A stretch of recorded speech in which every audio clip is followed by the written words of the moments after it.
Hello friends, आज આપણે બનાવીશું ગુજરાતીઓનું મનપસંદ ફરસાણ ખાંડવી।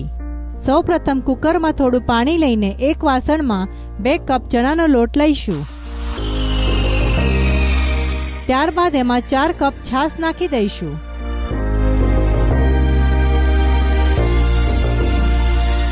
ચણાના લોટને અને છાશને વ્યવસ્થિત રીતે વલોવી લઈશું જેથી કરીને લમ્સ ન રહે। ત્યારબાદ એમાં અડધો ટીસ્પૂન હળદર, સ્વાદ પ્રમાણે મીઠું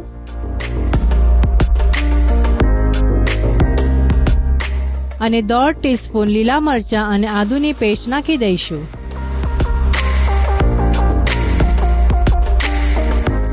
ફરીથી એકવાર એને વલોવી લઈશું।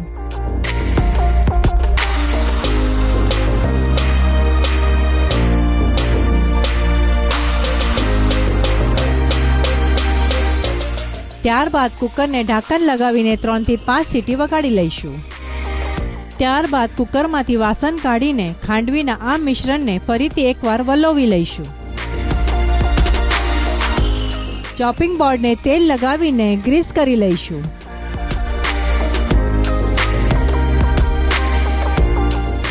ખાંડવીનું મિશ્રણ જ્યારે ગરમ હશે ત્યારે જ ચોપિંગ બોર્ડ ઉપર એક સરખી રીતે સ્પ્રેડ કરી લઈશું। ખાંડવીના આ મિશ્રણને એક સરખું અને એકદમ પાતળું સ્પ્રેડ કરી લઈશું।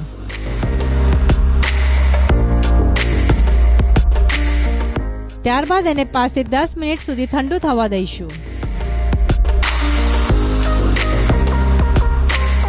ત્યારબાદ એને લાંબા એક સરખા કાપી લઈશું।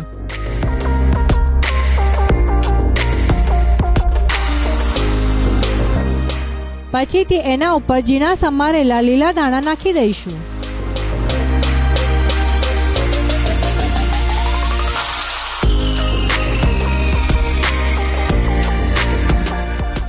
એનો રોલ બનાવીને ખાંડવીના રોલ તૈયાર કરી લઈશું।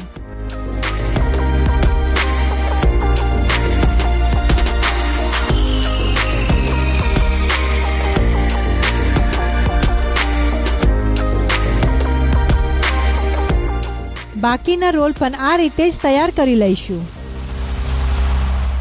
ખાંડવીના રોલ બનાવીને હવે તૈયાર છે। ત્યારબાદ એક નાના વાસણમાં 5 થી 6 ટીસ્પૂન તેલ લઈશું। ત્યારબાદ એમાં 1 ટીસ્પૂન રાઈ, 1 ટીસ્પૂન સફેદ તલ, 1 ચપટી હિંગ અને 15 થી 20 લીલો લીમડો નાખી દઈશું। ત્યારબાદ આ વઘારને ખાંડવીની ઉપર નાખી દઈશું।